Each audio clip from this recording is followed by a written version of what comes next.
So, how's it going today? Thank you for joining me on this Twitch stream or on YouTube, wherever you may be tuning in from. Today, we are doing a rebuild. Not every board gets to be a brand new product or a first look or anything like that. Sometimes you gotta go back to what you know, and this is my wife's keyboard. I will show you a little bit better look at this bad boy. So this is an RK61. RK stands for Royal Kluge, which is, I think, a very funny name. But it is a 60% kind of Chinese special. It's using blue switches that are not even a specific brand. It just called them blue on Amazon. As far as I can tell, they're a Kale knockoff. I think there are plate mount stabs in here. A couple additions would be the Panda keycaps. These are not stocked, but my wife really likes pandas, so those are on there, as well as this Artisan that I got on Etsy, and it's Wednesday my dude's escape keycap. So this is the board. What I'd like to do actually is do a quick little sound test. Oh, this is not my keyboard. Just so we can do it before and after, because I think that would be an interesting comparison. So like I said, these are blue switches. My wife likes clicky switches, so I think we will stick with those. So we will be using box jades on this build, but you can probably tell one of the biggest problems with this board is the stabilizers. So we'll be doing our best with those. Like I said, I think they're plate mounts, so you know it's only going to be as good as that gets. But regardless, let's just do a quick little sound test. Now, one of the advantages to the aviator style cable is that you can replace the tip on it. And this uses a micro USB, not a USB-C. So I'm gonna swap out this aviator cable with micro USB so we can use it. And then I'm just gonna use a, where is it? I have a spare USB-C cable here for my main board. So we will keep him going. All right, let's plug this guy in. Now this is not a QMK compatible board. So there will be no reprogramming or anything, but having said that, can you even see the text here? I suppose. Listen to that room tone. Let us zoom out just a touch. Man, this cable positioning is kind of awkward. Let's change this real quick, actually. Let's go appearance on monkey type, or maybe theme. Let's pick a theme with dark text, shall we? Maybe retro. Let's see how that looks. Let's go back to home. We need, yeah, that should work. And then all we have to do is go to monkey type, filters, color key, select that, done. There we go. It's as simple as that. So let's do a quick little sound test here.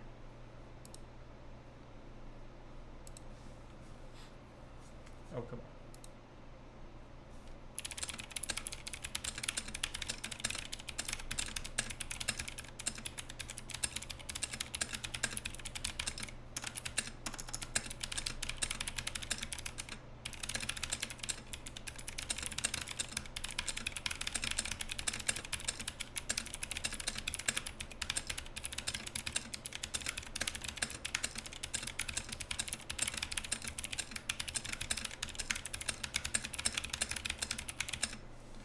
Okay, so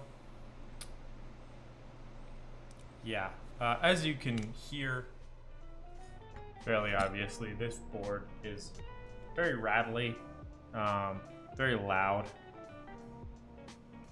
which, you know, whatever you're into, but in this particular case, we are going to try to improve that. We may put some case foam in there. I have an old, it's like a drawer liner material, and that seems to work pretty well for acoustic treatment in a keyboard. So yeah, that's what we'll be doing today. So first and foremost, let me pull the caps on this guy. Let's also get out the grubby mat because, you know, my wife is conscientious, but you never know what kind of keyboard chow you might be finding in one of these things. Ooh, let's shake that off. So grubby mat it is, just to keep this. This is the brand new desk mat from the Modern Dolch Lite run. I got the dots one and the digital one, which I like them both very much. So having said that, my goodness, what's going on with the exposure here? Let's decrease that a little bit. Woo! All right.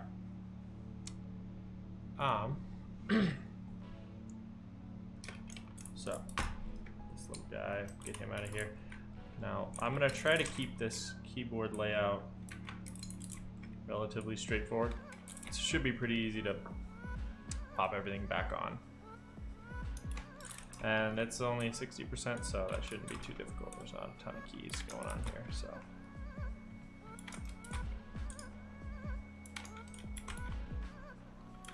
Is there any branding on these switches?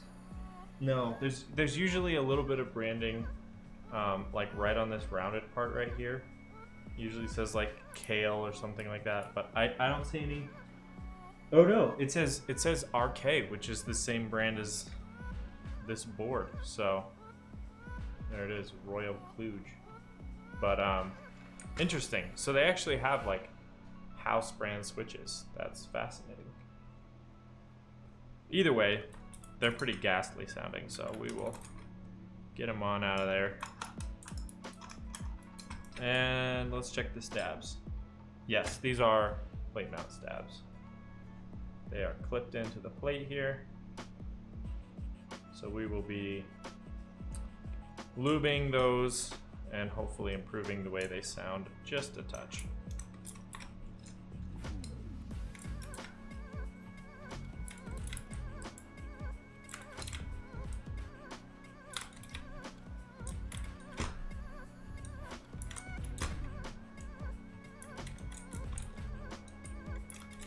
These Panda keycaps are XDA profile, which is a profile that I actually really like. It's a uniform profile, very similar to DSA, but it's a little less scooped on the top. So it's kind of getting, the shot's kind of getting blown out. Let's try to bring that back under control here.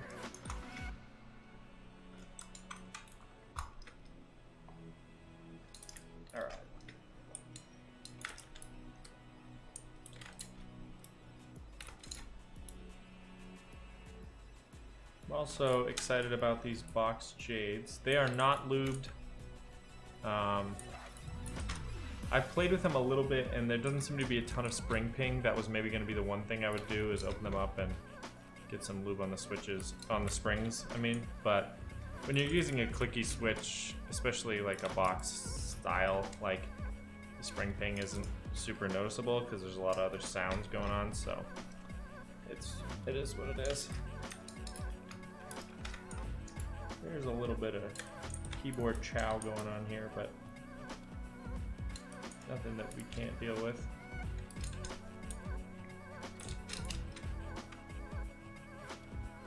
Also, let's make sure that the build command is working this week. Build. Yes, it is. Great. I have like a pre-flight checklist that I usually go through, but I sometimes get to some of the stuff earlier in the week, and updating my Streamlabs commands was one of them. This keyboard definitely has some interesting stuff going on with function layers. So replacing the OEM keycaps does make it a little more difficult to see or be able to know what exactly is going on, but I think for this guy, it's not too bad. I've half considered replacing the entire MCU, but that would be a little bit more difficult than kind of what I'm into right now. So, yeah, it's pretty clean, but it could be cleaner. I have this little brush here. This is super handy for cleaning out your keyboard. That'll just dust everything onto the floor. And I'll vacuum this up later.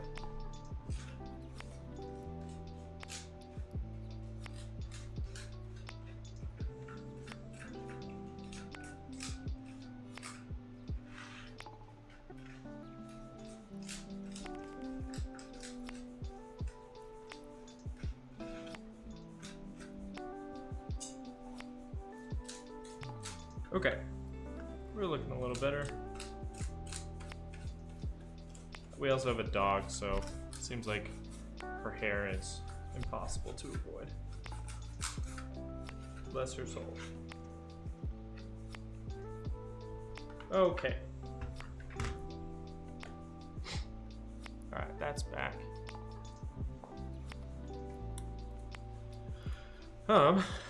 So the next thing we gotta do is figure out how to bust into this thing. And there are 4 screws that I see. I'm hoping there are no screws underneath those rubber feet.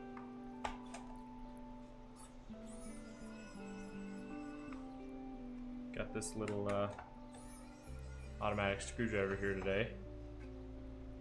It was very handy, especially for like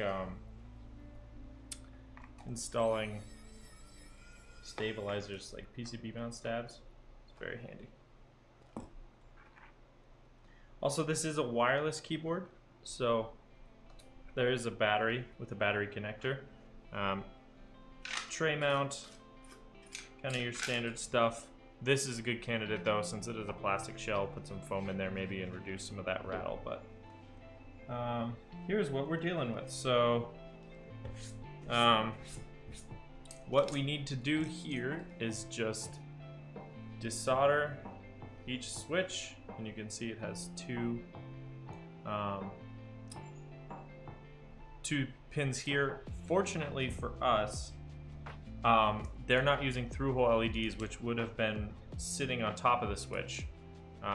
You can see they're using surface mount LEDs, or at least a much lower profile that shines through the bottom, so I don't have to worry about that, which is excellent. So we will be using the Hako, what is this one? FR301 desoldering gun to remove these switches. Let me grab. Alright, let's get this out of here. Let's put these screws. I have a little magnetic mat that screws can stick to, so I'll just stick them there so they don't run away on me. And then I'll move it over to the side. Let's get this guy preheating.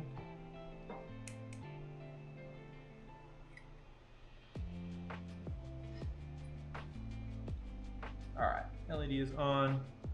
Now sometimes with this solder that you get on pre-built boards, it can be a little bit tough to melt, so we may have to be a little more aggressive with our temperatures here. I'm hoping not, but we'll find out. Let us pull up our fume extractor. And then, let me actually get the case out of here so I can still have a mouse. Let's see how close we are to melting these switches.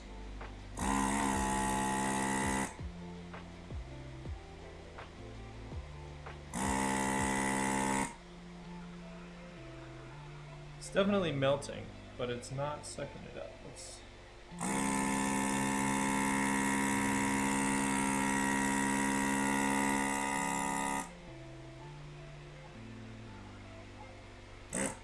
Is it clogged already? It might be. Hold on. Let me shut this off. There's a tool for unclogging.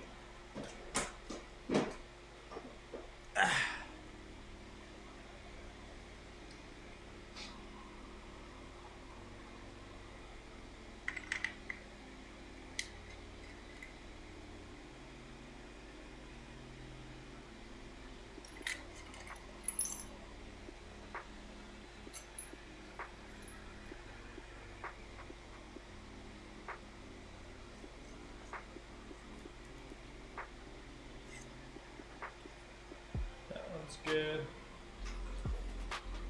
Pliers to grab this guy.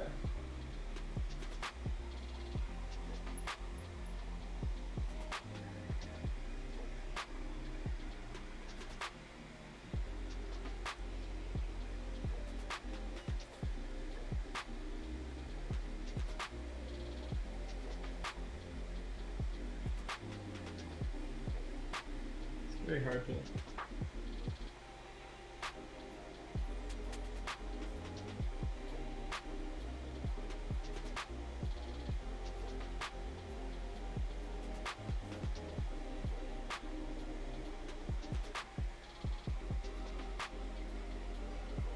Dang, it's already. Let's use a solder wick actually. It's kind of funny using a soldering tool to desolder a desoldering tool. I don't know what you're gonna do.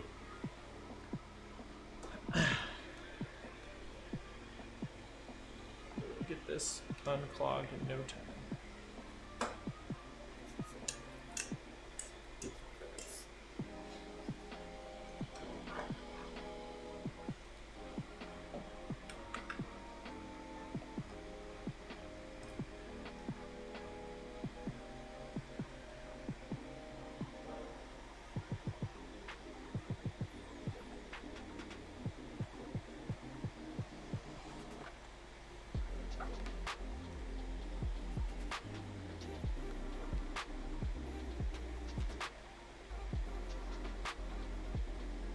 I think this is going to be a little bit hotter than normal solder.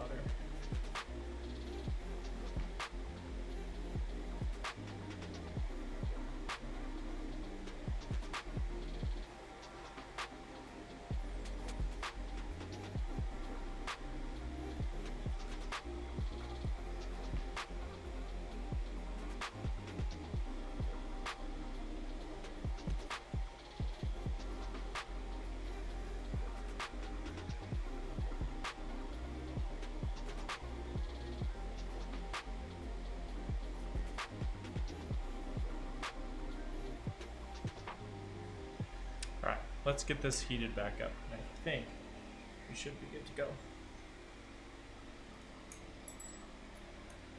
Still kind of hot, so I don't want to get burnt here.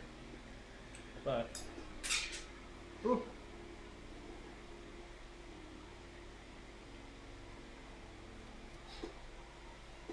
This is the Hako FR301. It is a desoldering gun, which is basically just a soldering iron slash vacuum, which is very handy for this type of application, provided that it does not clog itself, which it loves to do. So let's get this guy out of here.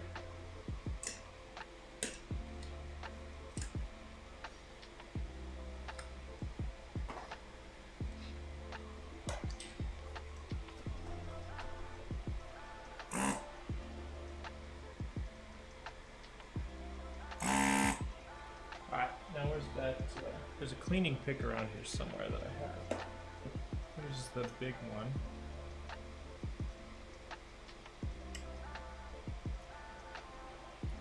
There's a smaller one that is used. Where did I put it?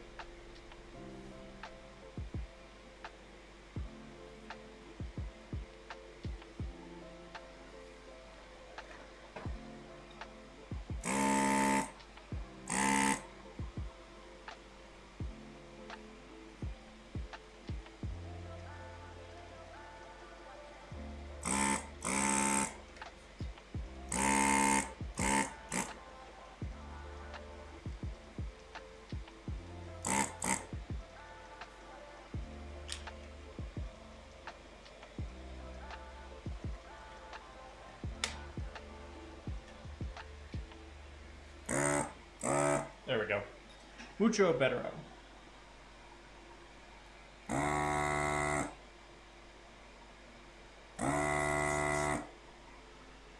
Alright, so now it was just not seated properly. Sometimes this chamber, which is the vacuum chamber for the solder, isn't seated quite right, and so it's not actually providing any suction, so.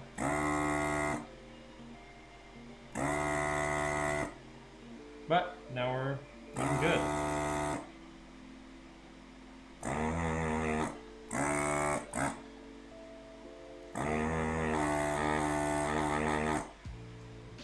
Sometimes, also, it helps to add back in a little solder when it's not quite cooperative, so that's what we're gonna do right now.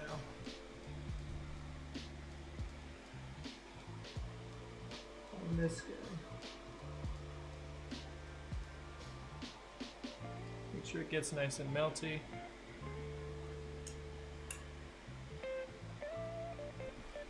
And then we hit him again.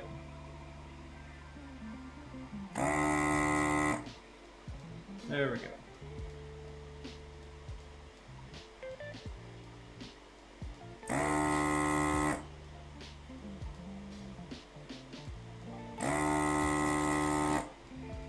Nice.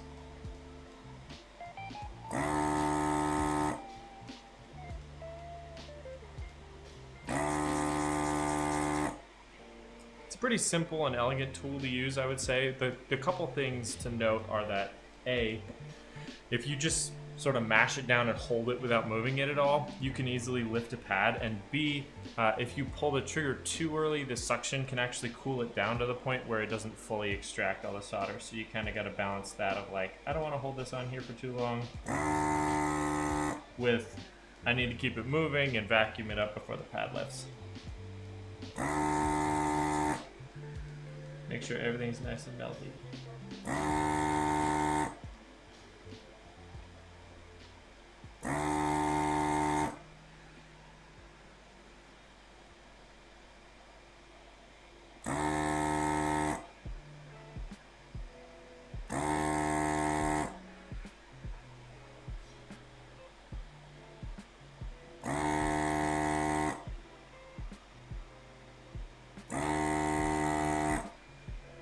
Cool. So far, so good. Yeah, dude, for sure. Especially, I mean, more on through-hole components than anything else, but it's a very convenient tool for what I do. And you know, I actually don't really need this fume extractor because it barely produces any fumes at all. It's actually applying solder that really has a lot more.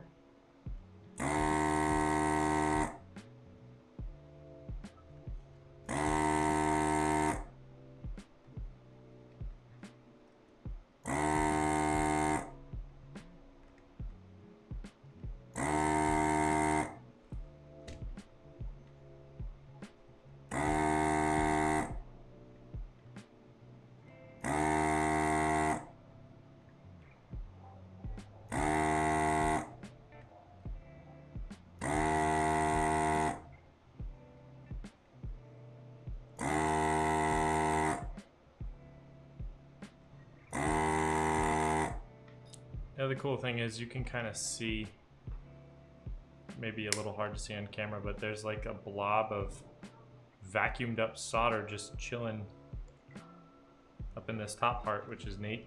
It's just all the solder you've collected.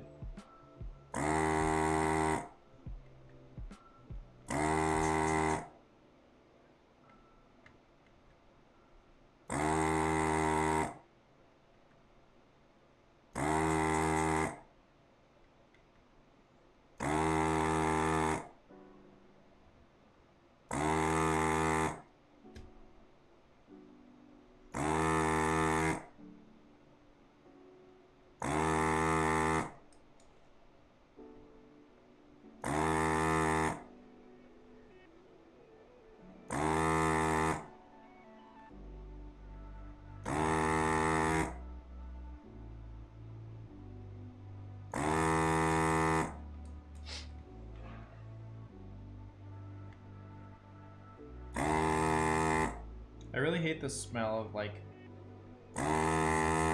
cheap solder. I don't know if that's an elitist thing to say, but it really smells terrible.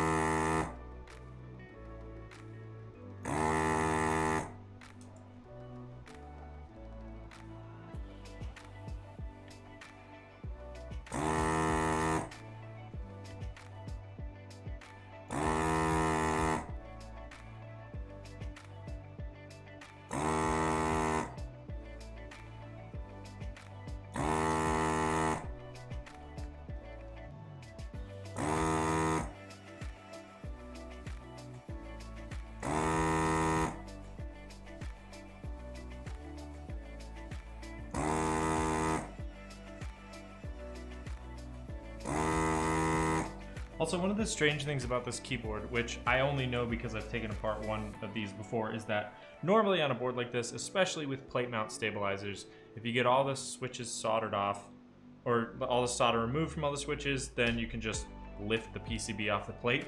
But the plate is the only aluminum part of this entire build, and it has these little feet that are stuck through into the PCB and then twisted to hold it in place. So I will most likely just leave the plate sort of floating on the PCB and then pull the stabs out through the top of the plate.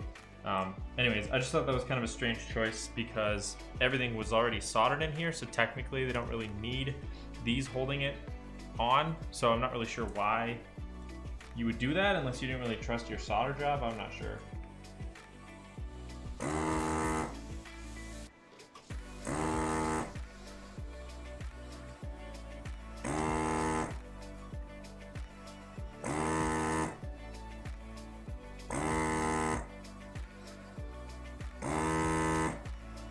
Oop.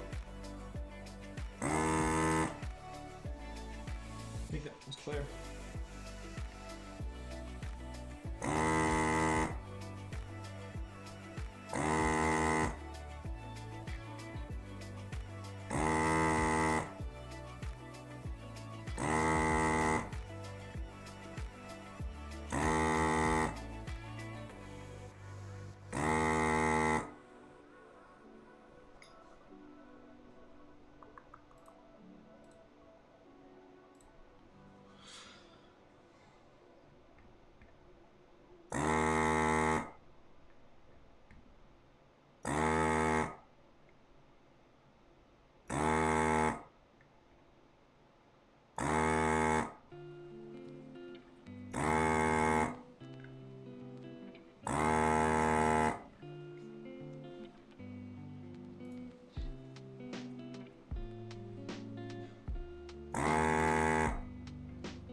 Okay, 3 out of 5 of the rows are done.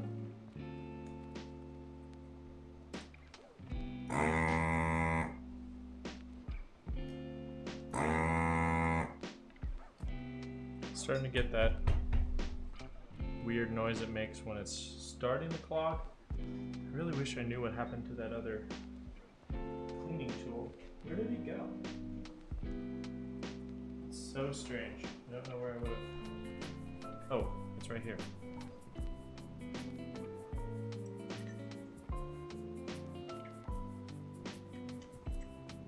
Woo. Let's get inside.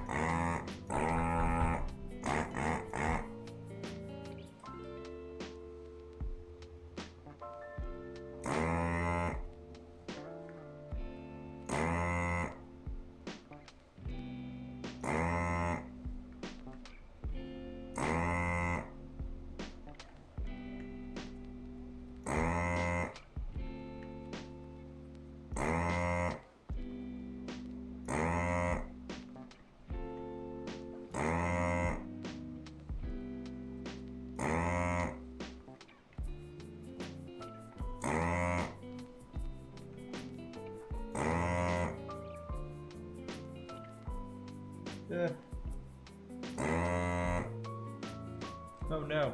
Here's what makes me nervous is desoldering around other components, because you can easily bump them with the side of this thing and the whole thing is hot. So in this case, it's just a switch, so it shouldn't be too big of a deal, but there are also some resistors and other components loaded at the bottom here, so let's heat this all the way up so that it's fully melted in. Alright. Moving on.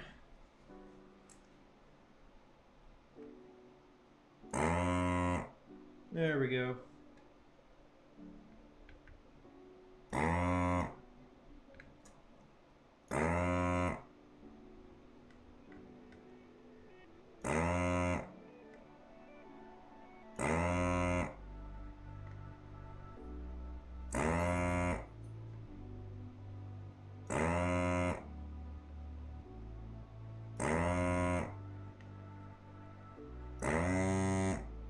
Oh, it's really starting to clog up on me now.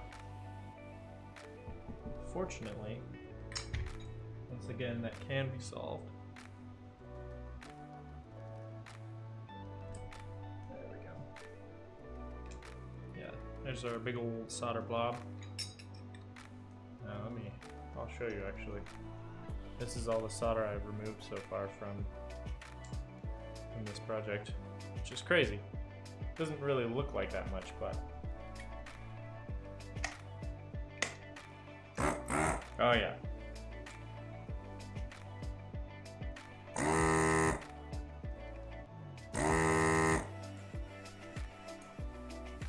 Last row.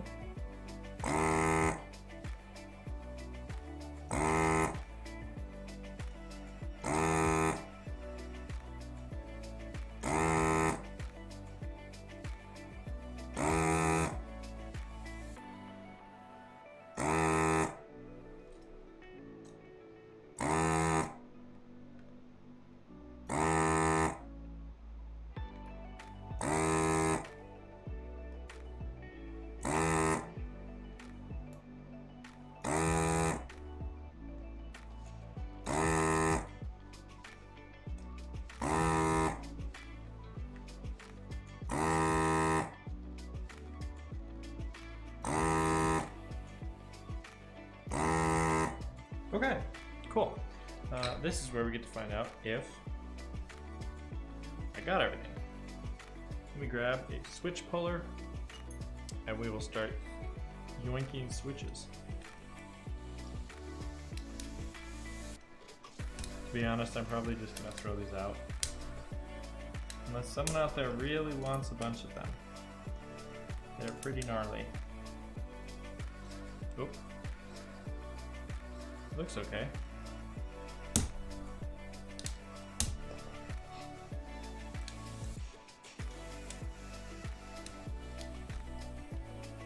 And I do hate to waste a perfectly functional switch, but I mean, you heard the sound test earlier.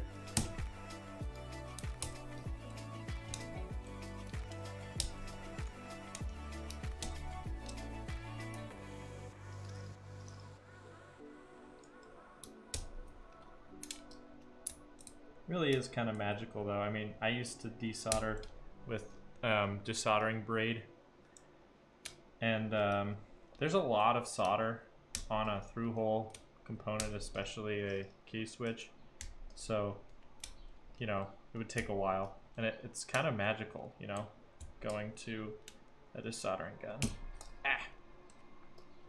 They really make light work of it, and you don't have to worry about, you know, like with a solder fountain, you might be unloading or desoldering components you don't want to. That's great.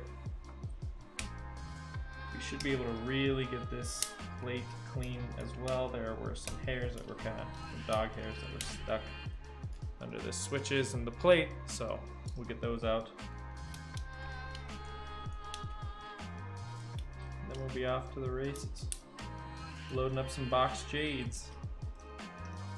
Which again, like I said, still clicky, but way quieter. Or not even necessarily quieter, but just a more pleasant sound. And I can explain why when we get there, but yeah.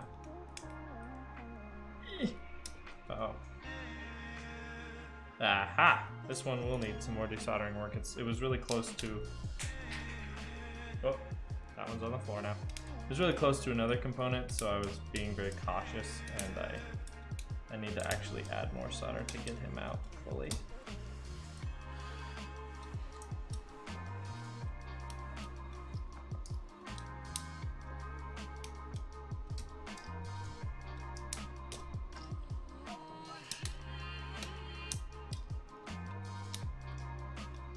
Okay, let's just unload that one last switch, and then we will finish this bad boy up.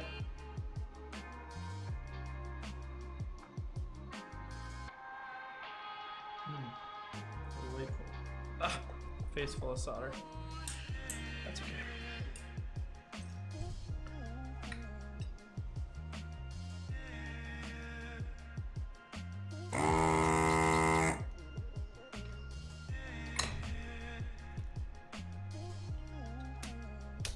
There we go. All right, like I said, the plate is going to remain mounted. I'm actually just going to move this guy over here to cool down a little bit before I put him back in his case. So just remember not to touch that. Okay. Some more nonsense fell out of here. I'm actually just going to scoop up all these switches, put them back in the base here for now. I'll probably take one apart. Well, maybe I'll do that right now. Have a little lesson on the way switches work. Gross. But like in a familial kind of way, you know. All right, so let's grab a switch opener and a box jade. So this is how a traditional clicky switch works. What style is this? It's this style. All right, so here's the stem, and then there's the spring. The brass kind of copper part there is the leaf. The leaf is what is actually compressed in order to make contact to close the switch, but on a clicky switch, this additional little white part here is called the click jacket. And the click jacket is designed such that when you compress the switch or start pushing down on the stem, it will shoot out ahead of the switch and slam into the bottom of the housing, providing a clicky sound on the way down. So it's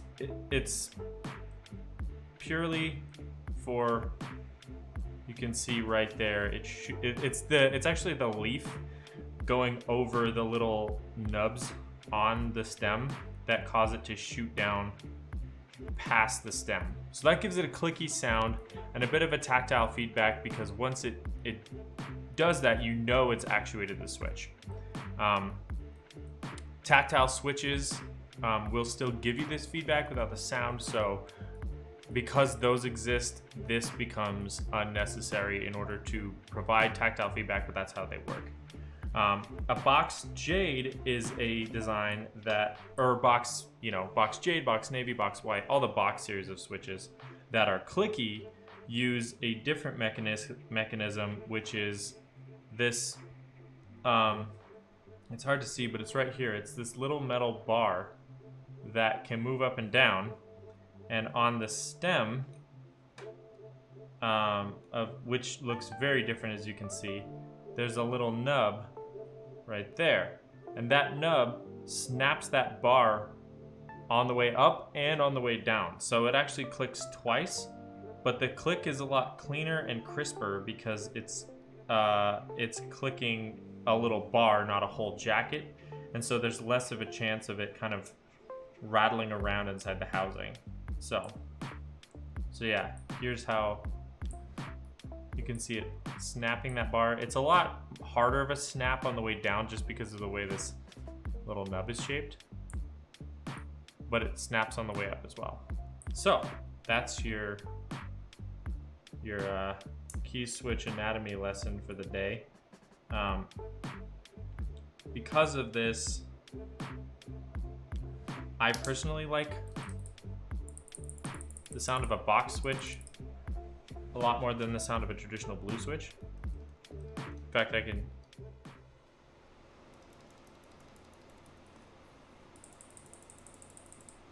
don't know. I just think it's a lot more pleasant. So, there you go. That's the difference. So that's what we'll be doing today. We will be replacing all of those switches. But first and foremost, let us remove these stabilizers and get them taken care of.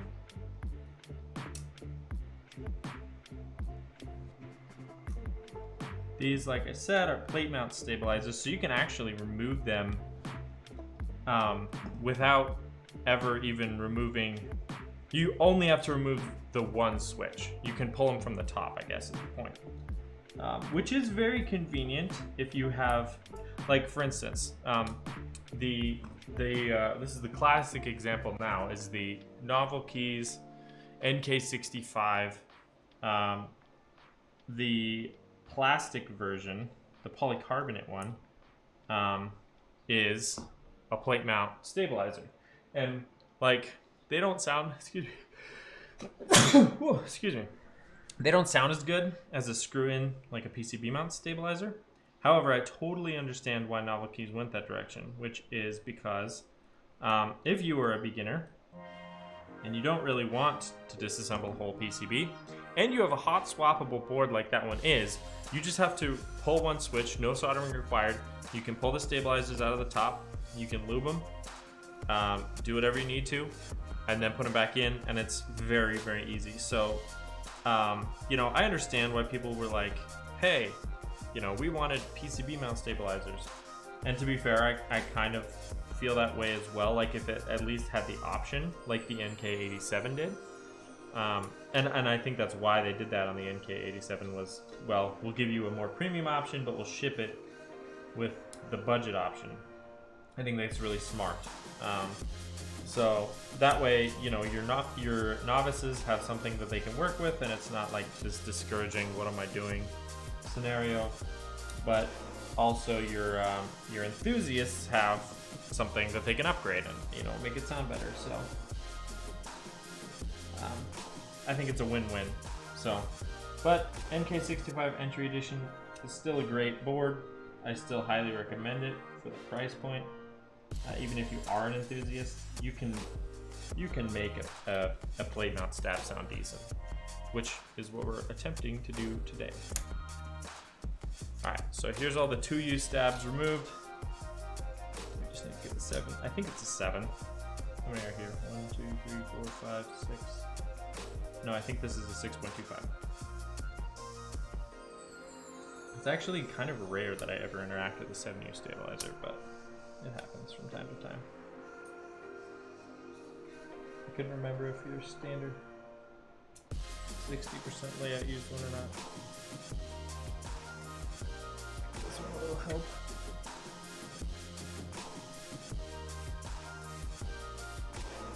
Alright, there's your 7U. So like I said, this plate is still, it's not like super attached, but these little like bent pins on the bottom, right here, are like stuffed through and twisted. That's how they're keeping this held on here. So yeah, again, I don't know if that's a production decision or what, but regardless, that's what we got. I'm also keeping my eye out on my email because I'm trying to get some graphics cards via the Newegg Shuffle, and I don't want to miss the buying window. Alright, so let's pop the wires out of all of our stabs. Looks like they are clipped style, so we don't need to worry about that. So we'll get our housings and our stems separated. Having decent amount of trouble with allergies today, which is funny because it snowed this morning. It's like, feels like something that shouldn't happen, having allergies and snow at the same time, but Such is life. Such is life in Montana. Alright, so now we need some materials. We will grab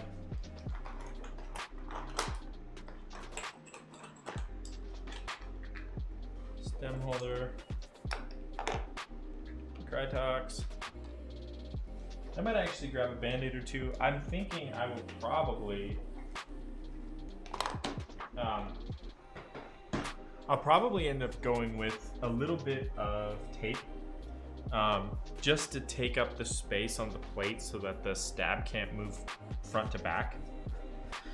But again, that's maybe more of like a game time decision. So let's get this set up.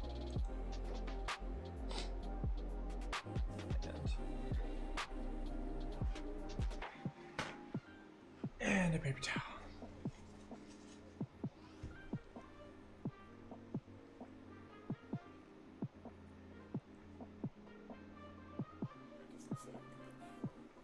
So let's get these lubed in pairs.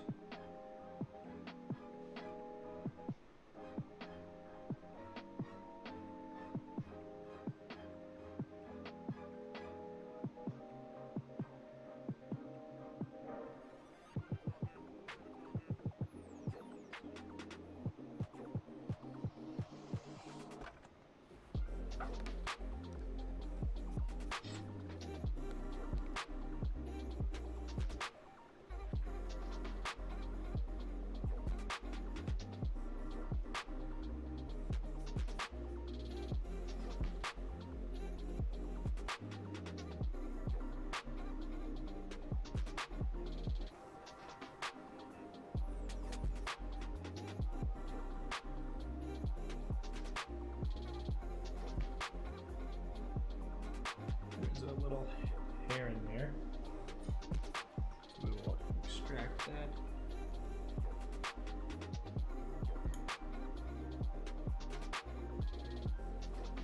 Alright, got him.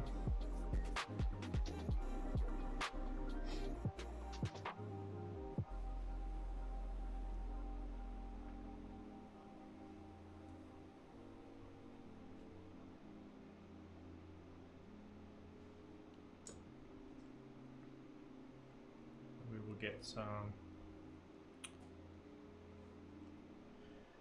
205G2 squeezed into this section, which is just to kind of fill up that space. And then let's put a little bit of lube right here in like the elbow area. And then we'll put the stem in, the two-sided hole facing this way, and then insert this.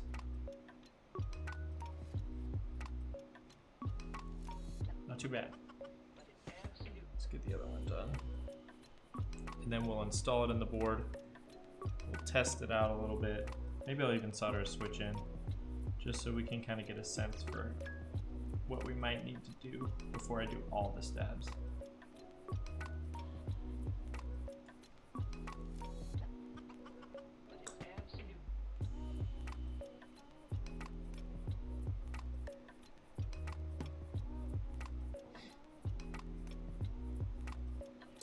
Okay, so we got that ready. Just need to put a little extra lube down here. Needed. I'll install this guy. And we'll run this wire back through here. Okay, one stab is done. So I'm maybe gonna put this on the enter key just because it's pretty central to the board. So we'll grab a switch. And I'm probably not gonna actually solder it just because it'll snap into the plate decently fine, because you actually have to remove the switch to remove the stab. So we'll just snap this guy in here. We will snap this switch in here. And we will grab the keycap.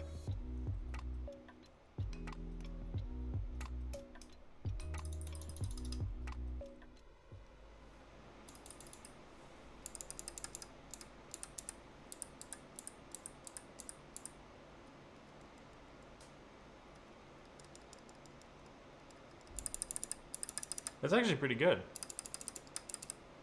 Oh no. I'm showing all my emails. Don't worry about that.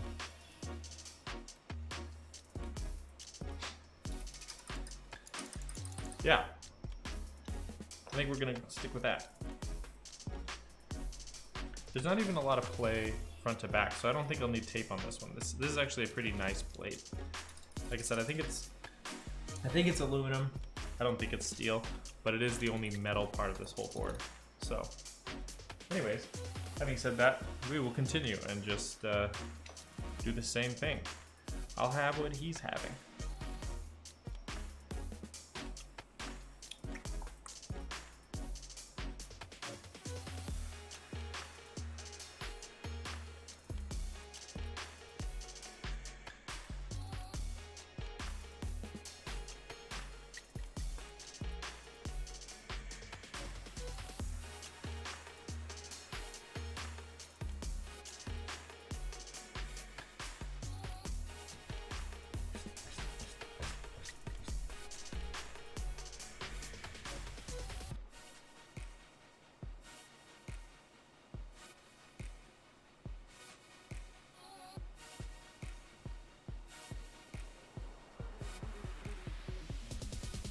There's a lot of grossness on this now. Do I have a lint roller in here? I don't. I'll be right back. I'm gonna grab a lint roller.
Don't even worry about it.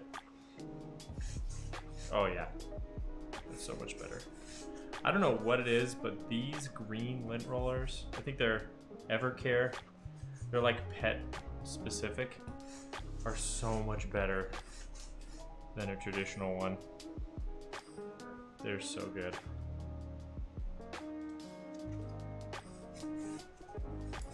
I guess I have reached an age where I officially have a favorite lint roller brand. So, there's that. Ah! Okay. Mucho bettero. Should dramatically cut down the amount of little hairs that are just floating around my workspace, which is not conducive to nicely lubricated switches. You know what I'm saying? Alright. So. Let us continue. So we got those. Now we got to do 2 stems.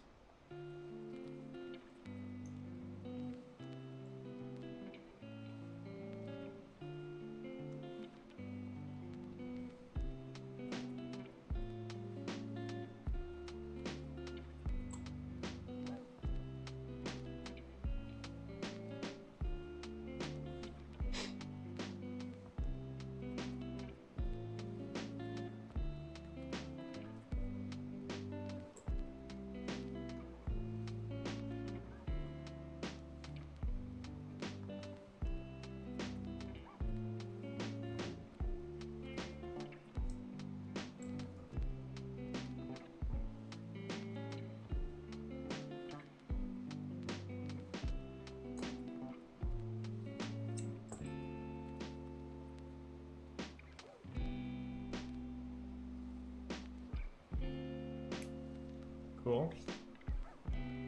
Halfway there.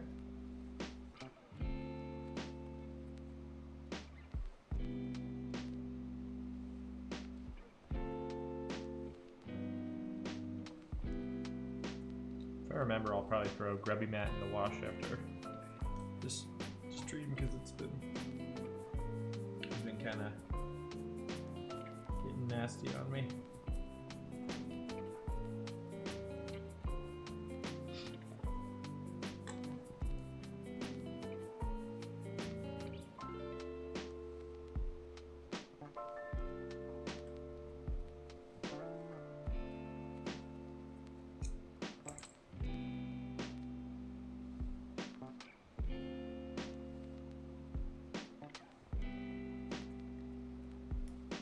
Okay, another one done, 3 more to go.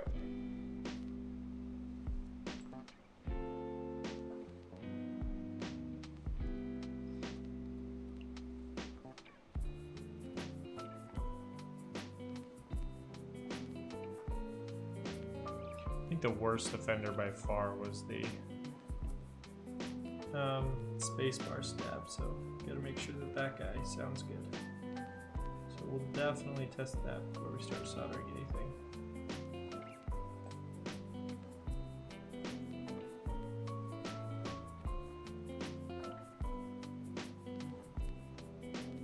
It was almost jingly somehow.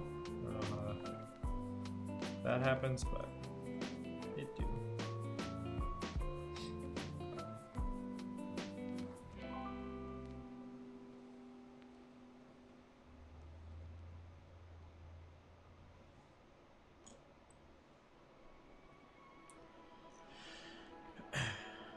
Alrighty.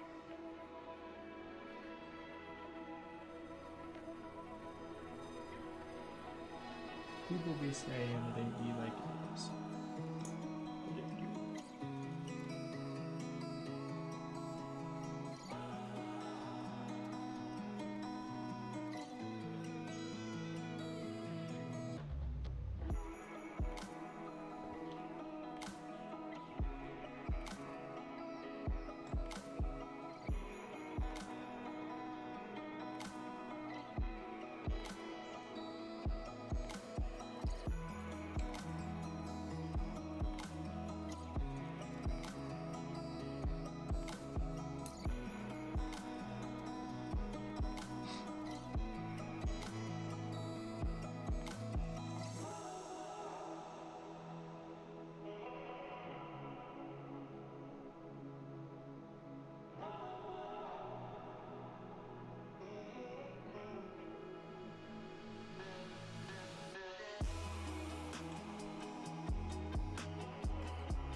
Alright, 2 down, 2 to go.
I'm running out here.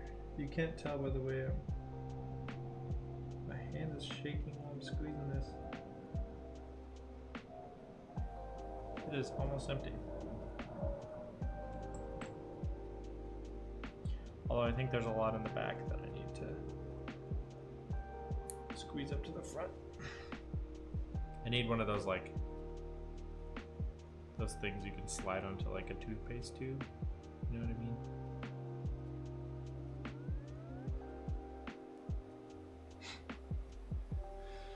All right.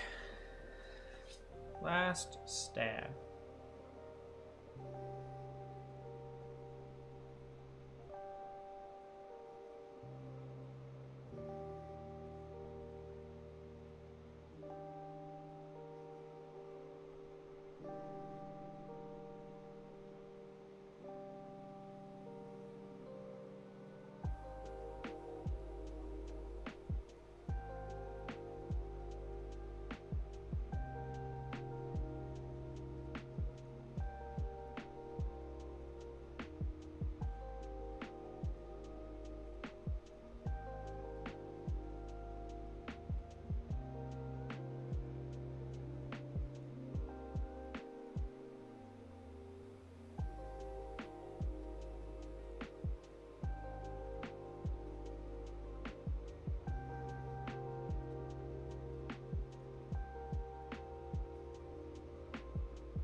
All right.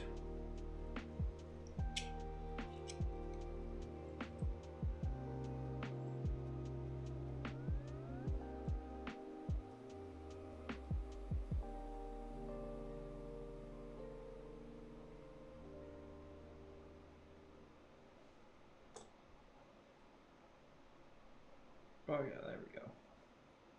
Now we're cooking.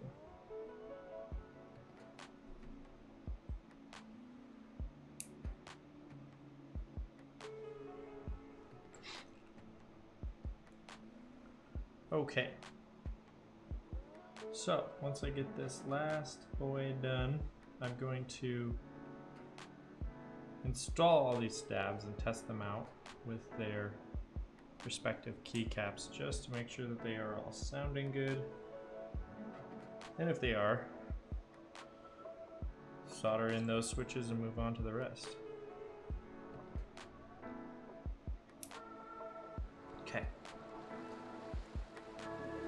I may sneak, and actually I might just straight up do this regardless. Before I even test it, I might sneak some tape underneath the spacebar stab because it's the one I'm the most worried about.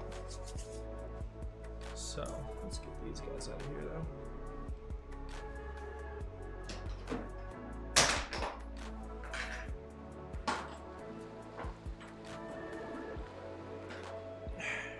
Yeah, I don't think I need this switch opener.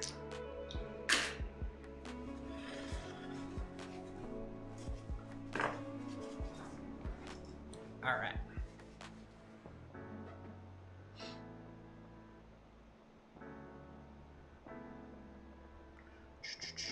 Okay. Let us cut a little bit of tape. Grab some. Where did my scissors go? What? Were they purloined? Hold on.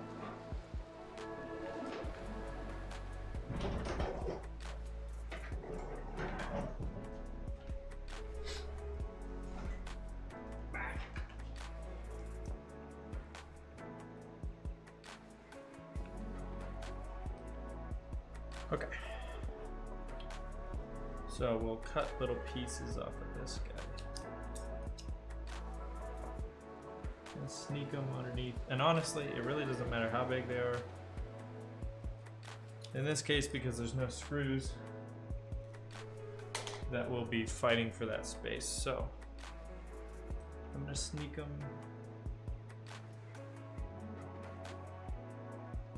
underneath. Maybe I'll use these two. There we go. Make sure that it gets applied properly.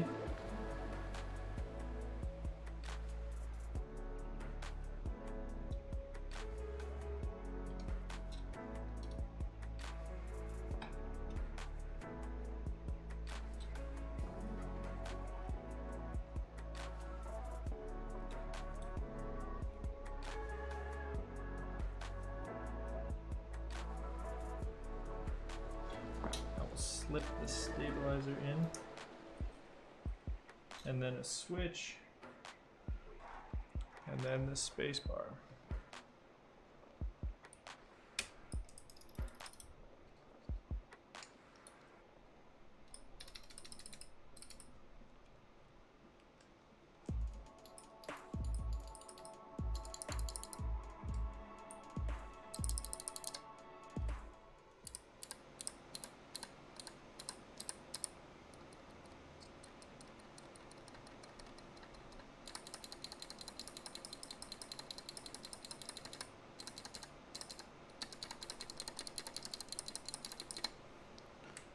That is not too bad.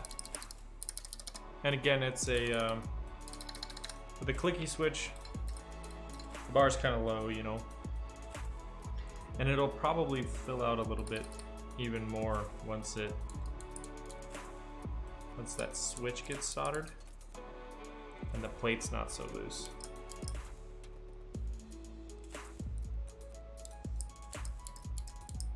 Yeah, cool. So we will pop in this guy.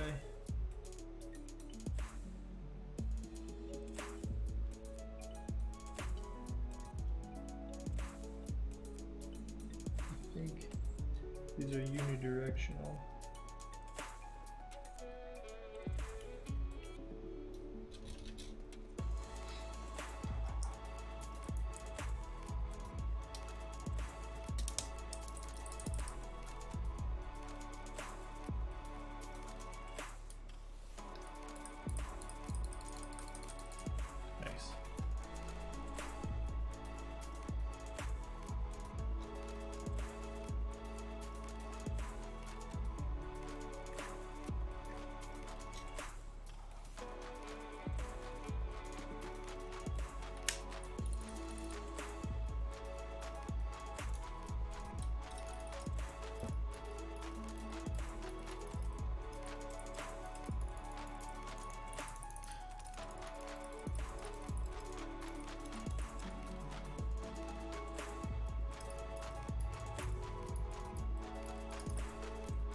Cool. Sometimes it's hard. I can hear my own mic like through the in-ears, so sometimes it's kind of hard to like determine if it sounds good because there's no switch here because I'm hearing it in real life and also through the mic.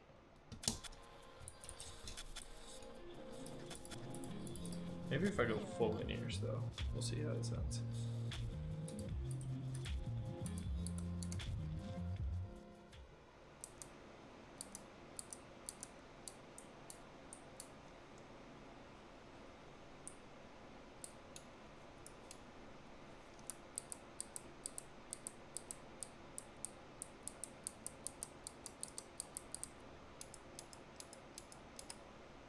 Not bad. Okay, let's solder those. Let's get a couple more in too, because we're gonna do like a pin down solder type of deal. Just to hold this plate, keep it right.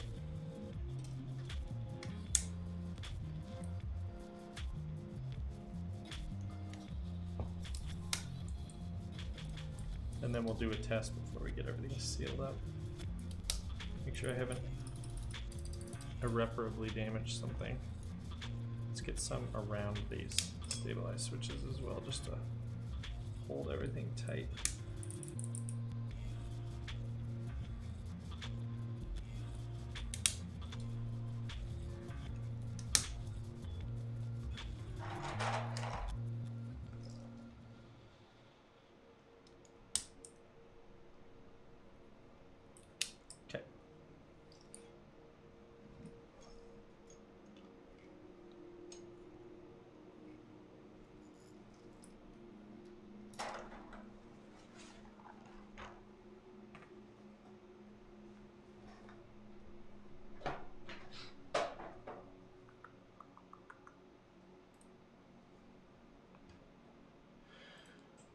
Let's boot up the old fume extractor.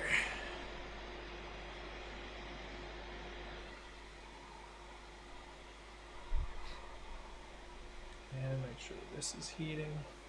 Got the soldering iron and solder.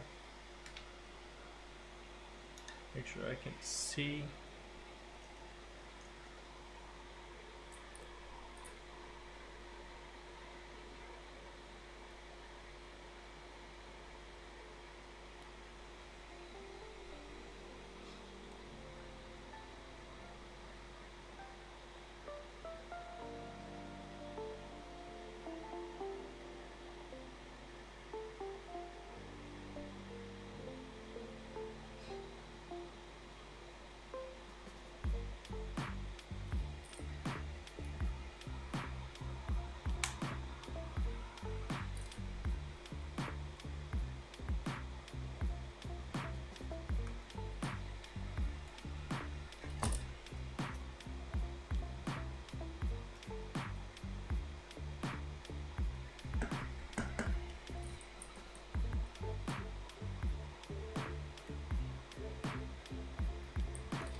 That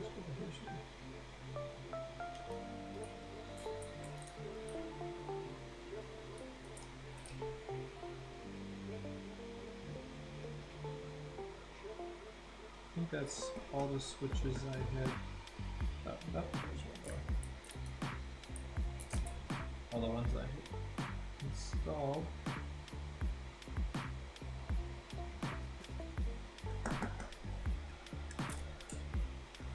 Okay.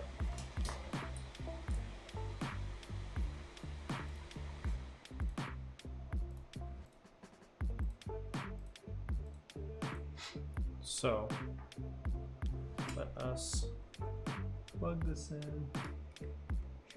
Ooh. And we'll pull up our switch tester.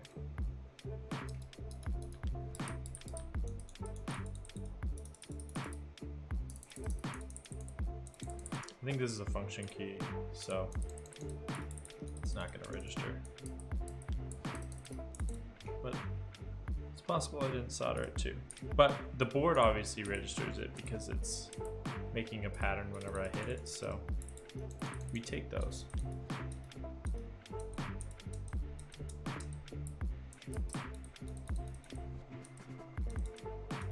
This is the Windows key for some reason. If you tap it, it's Windows. If you hold it, it's escape. Interesting. Never heard of that. Kind of makes sense though. Okay. Great. I think it's time for an overconfident solder job. So I'm gonna stuff all the rest of these switches in and then we can go to town.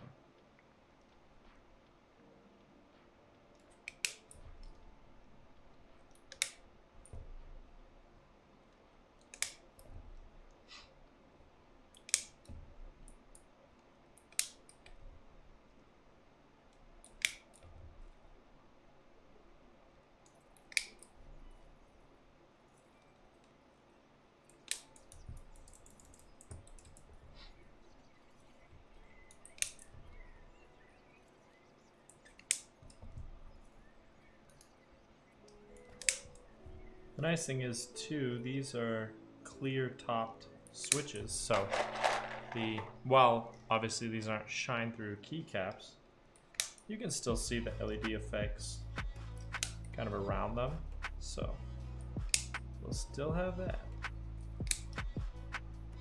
Let us test the spacebar one last time.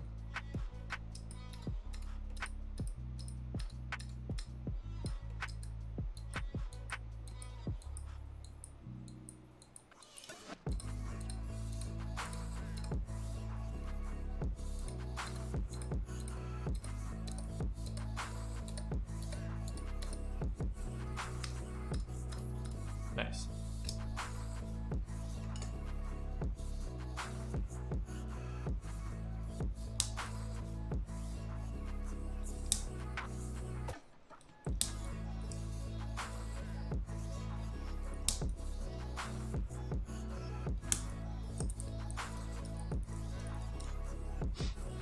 I also think that just box jades are kind of pretty, you know? Like the jade color on the stem is really nice, and especially with this white on jade look, I think it's really nice.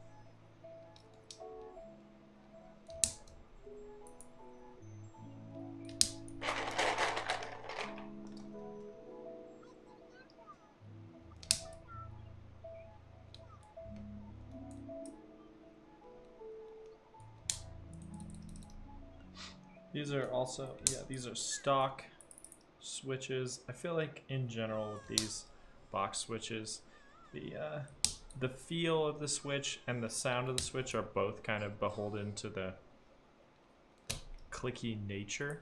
So I generally, I mean I have, but I generally don't find it as worth it to lube them, and certainly not film them. But anyways. Alright. Let's get this solder show on the road.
Oh no.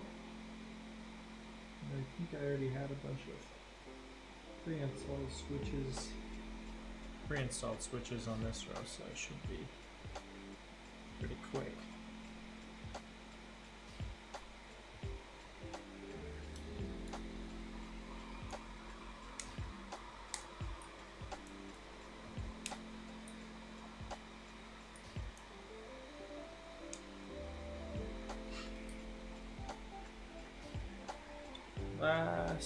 Last switch.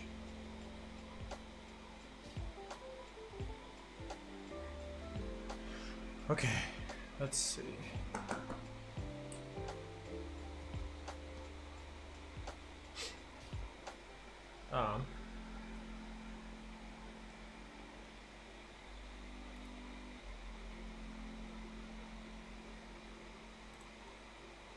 There we go. Okay, so, in fact, why is this? It's a shotgun mic, so it's very directional, but let us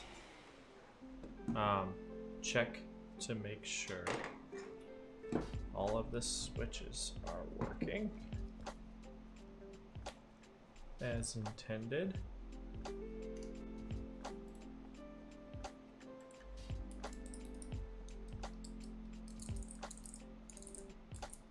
Top row is good. Second row is good. Third row is good. Fourth row I must have not soldered at all.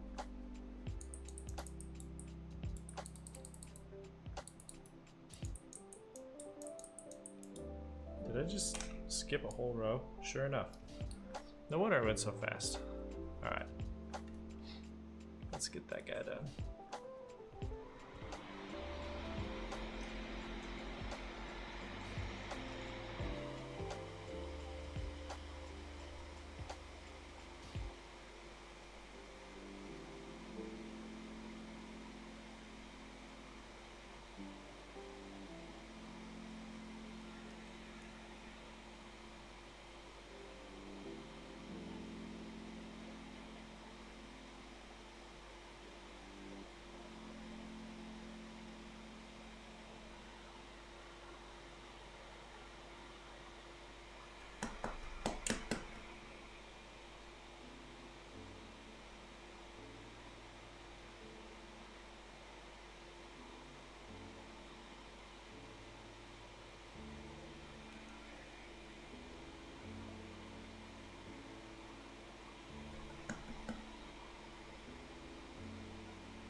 Okay.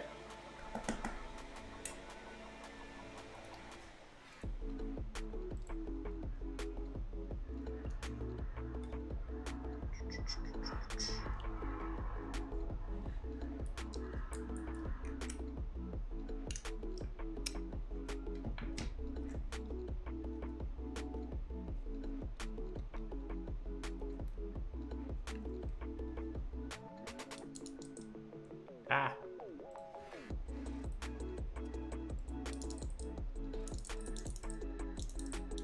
There it is.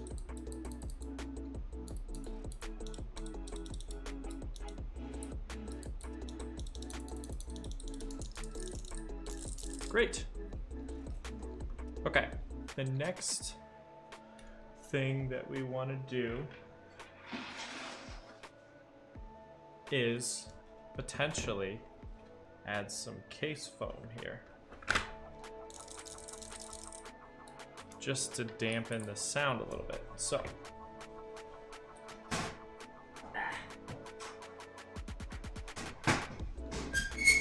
to that end, I have this, which is just a drawer liner, but it works great. So I think what I'll do is I'll hold this here, grab an X-Acto. It's very easy to cut.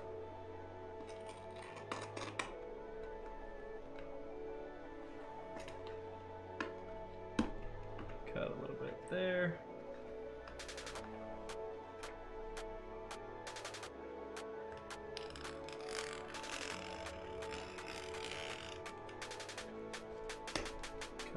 there. And then we just need to cut some spots for the screws and the battery. So there's a screw hole here. Let's make sure this is kind of where we want it first in the case. There's a screw hole here. We can just cut a little X and sort of force it through. Like such as. There is one here.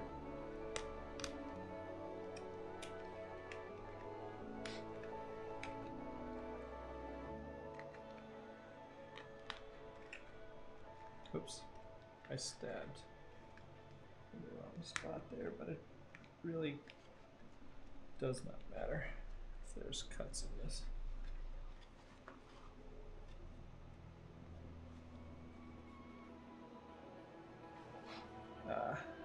Then let's do a little slit here, and we can run this wire up through it.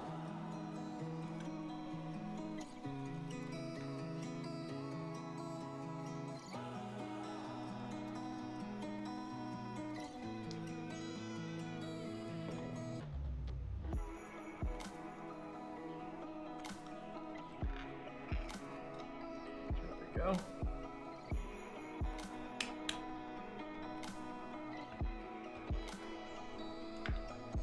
Then one more hole here. And the last one right here.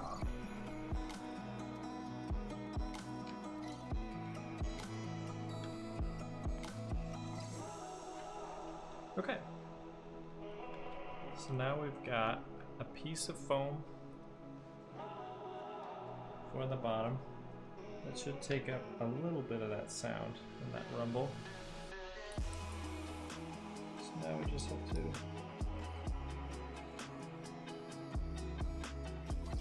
reconnect the power to the battery. Let's test the switch, make sure I didn't mess it up. Nope, it still wakes up. Drop the PCB back down. And then hit it with some screws.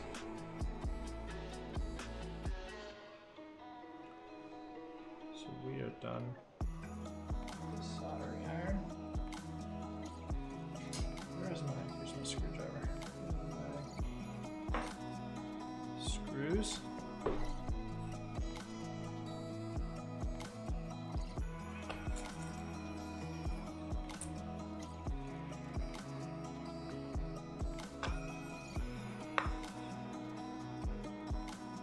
Nice thing about this little screwdriver is that it doesn't have a lot of torque, so when it hits the end, it won't over tighten. Okay.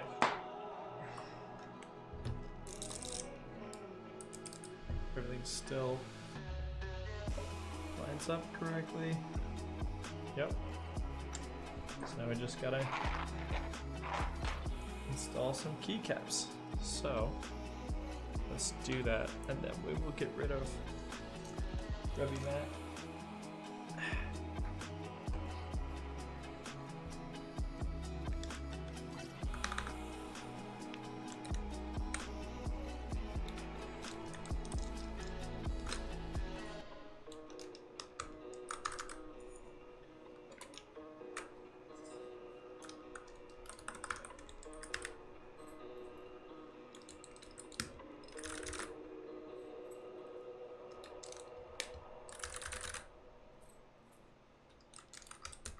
I do appreciate how, like, even though you'll never see them, aesthetically these switches match the board a lot better than the blue ones did.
Okay, and just like that, we are back in business. That's got to be a new record. Just under 2 hours for a complete reconstruction. Switches, stabs, the whole ball of wax. So, let's run another speed test, shall we? Let's just get this board out of here. It'll make things a little easier.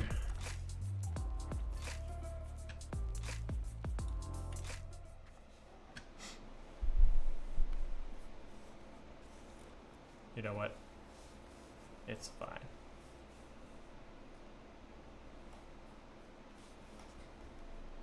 Good enough. Let's make sure this is pointed right at it. Let us. Oh, this key is not fully seated. There we go.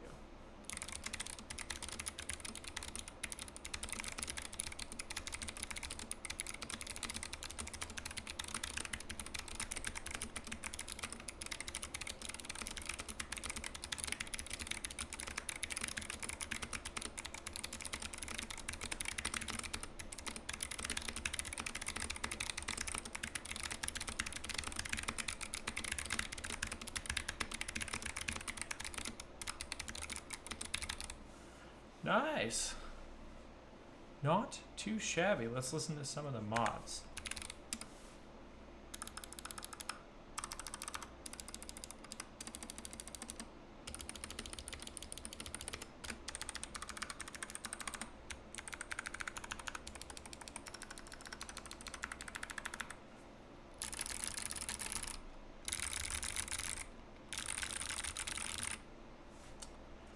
Sweet. Alrighty. Well, that's not too shabby. I do not mind this little board. It's, you know, it's maybe not my preference in terms of switch. Like, I'm not a huge clicky switch guy, but if I have to pick a clicky, box jades or box navies, depending on how I'm feeling. These are reasonably stiff, and I think the navies are even stiffer. Let's check. Yeah, jades have a lighter spring. So, in fact, we can look on novel keys. There's a decent amount of resistance to them simply due to the click bar. Like, you have to overcome that. But I think, let's see, what do we have specs wise? The jades are a 50 gram operating, 60 gram bottom out, and the navies are a 60 and 90. So they're actually significantly tougher. So having said that, I mean, I don't know. I just really like the way that they feel compared to a standard clicky switch. Probably not going to be putting them in my next personal build just because I work in an office environment, but I will say, having sat in the same office with this board, while it has been typed upon many times, this is a huge improvement, and I will gladly take this over those blue switches. So yeah, I'm a huge fan of rebuilding boards and refurbishing, or, you know, just giving some love to a pre-build or something like that. I think that there's actually quite a bit you can do with that. In the custom mech scene, I think pre-builds are kind of shunned, but I think there's ways you can get the most out of their components. So yeah, if you have a board that you're interested in having rebuilt, you can hit me up on Discord, join my Discord, or you can actually send me a message through my website. I have a price calculator there if you're interested in my build services. But other than that, yeah, I think that's all I have for this build.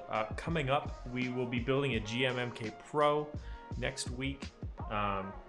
I'm really excited about that. I have a matte black, and I have some new keycaps that I just got off Mech Market that I'm really excited about. I think they'll look just fantastic. Trying out maybe more than one switch for that one since it's hot swappable.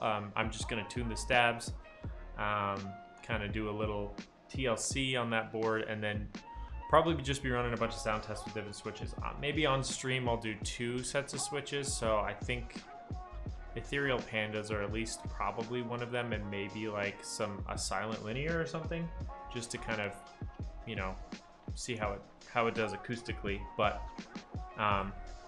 anywho, other than that, I have a couple other rebuilds coming down the pipeline, and then some are massive, so you know, like the DOS keyboard that's been looming in the horizon for quite a while. So